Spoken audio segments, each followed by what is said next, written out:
السلام علیکم ورحمۃ اللہ وبرکاتہ۔ موت سے کچھ سیکنڈ قبل رونما ہونے والی نشانیاں قرآن اور حدیث کی روشنی میں آج ہم آپ کو اس ویڈیو میں بتائیں گے، تو ویڈیو کو مکمل دیکھیے گا۔ ویڈیو اچھی لگے تو لائک اور شیئر کیجیے گا اور چینل کو سبسکرائب کرنا بھی نہ بھولیے گا۔ تو چلتے ہیں ویڈیو کی جانب۔ اس میں کوئی شک نہیں کہ موت ایک اٹل حقیقت ہے۔ یہ حقیقت اللہ عز و جل کے اس فرمان کے عین مطابق ہے کہ کل نفس ذائقۃ الموت، یعنی ہر نفس کو موت کا ذائقہ چکھنا ہے۔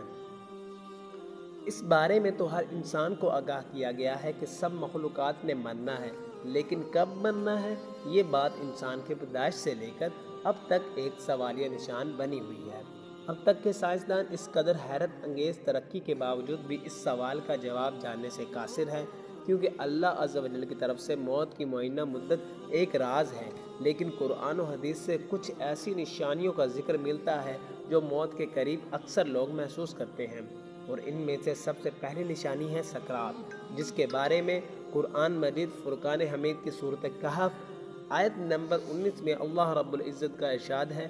کہ موت کے وقت سختی ہونے کا وقت حق کے ساتھ آ گیا، یہی وہ چیز تھی جس سے تو بچتا تھا۔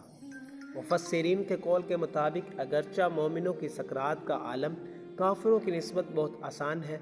لیکن کیونکہ انسان کی روح نکلنے کا کام تدریجی صورتوں میں انجام پاتا ہے، اس لیے اس میں بہت زیادہ سختی محسوس نہیں ہوتی۔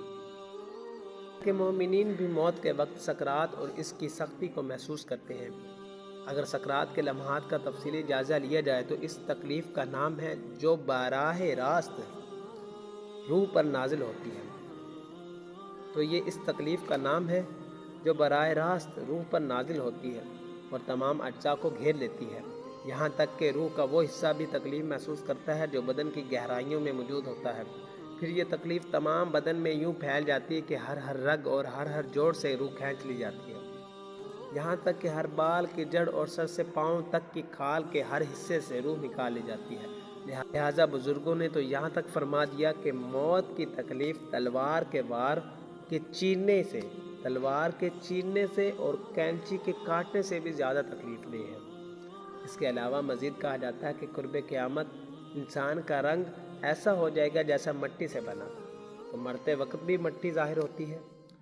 اس کے بعد جسم کے ہر حصے سے اور ہر رگ سے روح نکال لی جاتی ہے، جس کی وجہ سے تکلیف جسم کے اندر باہر ہر جگہ پھیل جاتی ہے، ہونٹ سوکھ جاتے ہیں، زبان سکڑ جاتی ہے اور انگلیاں نیلی پڑ جاتی ہیں۔ پھر آہستہ آہستہ جسم کے ہر حصے پر موت طاری ہو جاتی ہے۔ پہلے قدم ٹھنڈے پڑتے ہیں، پھر پنڈلیاں اور پھر رانیں ٹھنڈی پڑ جاتی ہیں، اور یوں جسم کے ہر حصے کو سختی کے بعد پھر سختی اور تکلیف کے بعد پھر تکلیف کا سامنا کرنا پڑتا ہے،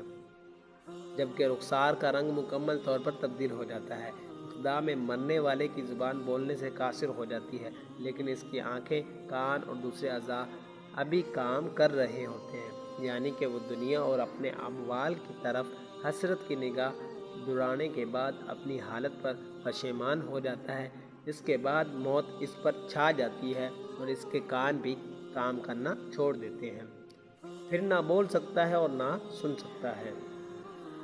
اس کی آنکھیں گول گول گھومنا شروع کر دیتی ہیں، پھر کچھ دیر بعد موت کا سایہ اس کی آنکھوں تک بھی آ جاتا ہے اور انہیں بھی اپنی لپیٹ میں لے لیتا ہے۔ اس کی جان جسم سے نکل جاتی ہے اور آنکھیں اوپر کی طرف جاتی ہیں۔ مرنے کے بعد میت کی آنکھیں کھلی رہ جاتی ہیں۔ اس حوالے سے بہت سی سائنسی توجیہات بھی پیش کی جاتی ہے۔ تاہم یہ سوال کہ مرنے کے بعد میت کی آنکھیں کیوں کھلی رہتی ہے، اس کا جواب خود ہمارے پیارے نبی حضرت محمد صلی اللہ علیہ وسلم نے دیتے ہوئے فرمایا کہ جب کوئی فوت ہوتا ہے تو اس کی آنکھیں ایک ایسا منظر دیکھ رہی ہوتی ہیں جو زندوں کو نظر نہیں آتا، جبکہ احادیث کی مستند کتابوں ابو مسلم اور ابن ماجہ کی روایت کے مطابق جب صحابی رسول صلی اللہ علیہ وسلم حضرت ابو سلمہ رضی اللہ تعالیٰ عنہ کا آخری وقت آیا تو رسول اللہ صلی اللہ علیہ وسلم ان کی عیادت کے لیے تشریف لائے۔ وہ اس وقت نزع کے عالم میں تھے اور گھر میں افسردگی کا ماحول تھا اور گھر کے ایک گوشے میں خواتین رو رہی تھیں۔ اس موقع پر آپ صلی اللہ علیہ وسلم نے فرمایا، جب میت کی جان نکل رہی ہوتی ہے تو اس کی نگاہ پرواز کرنے والی روح کا پیچھا کرتی ہے، لہٰذا تم دیکھتے نہیں کہ آدمی مر جاتا ہے تو اس کی آنکھیں کھلی رہ جاتی ہے۔ یہ وہ وقت ہوتا ہے جب موت کا فرشتہ سامنے کھڑا ہوتا ہے، لہذا مرنے والے کی امیدیں دنیا اور دنیا والوں سے ختم ہو جاتی ہے، جبکہ توبہ کا دروازہ کچھ ہی دیر پہلے بند ہو جاتا ہے۔ پھر حسرت و ندامت اسے چاروں جانب سے گھیر لیتی ہے۔ لہذا قرآن و حدیث کے مطالعے سے یہ بات سامنے آتی ہے کہ کچھ سکرات موت ایک ایسا لمحہ ہے جس وقت ایمان پر ثابت قدمی ہی ایک مومن بندے کی کامیابی ہے، لیکن اس وقت مومن بندے کے خلاف انسان کا ازلی دشمن شیطان اسے راہ راست سے ہٹانے اور عقیدہ توحید سے اس کے دامن کو خالی کرنے کے لیے حملہ آور ہوتا ہے اور مختلف انداز میں دھوکہ دیتا ہے، کیونکہ اس حالت میں انسان اس قدر خوف زدہ، پریشان اور حیرت انگیزی کے عالم میں تنہا کھڑا ہو جاتا ہے کہ اسے کسی اپنے کی سہارے کی شدید ضرورت محسوس ہوتی ہے، اور شیطان اس ضرورت سے فائدہ اٹھاتے ہوئے اس پر مختلف طریقوں سے حملہ آور ہوتا ہے۔ آخر میں یہ دعا ہے کہ اللہ ہمیں ایمان پر زندگی بسر کرنے کی توفیق عطا فرمائے اور خاتمہ بالایمان فرمائے۔ آمین ثم آمین۔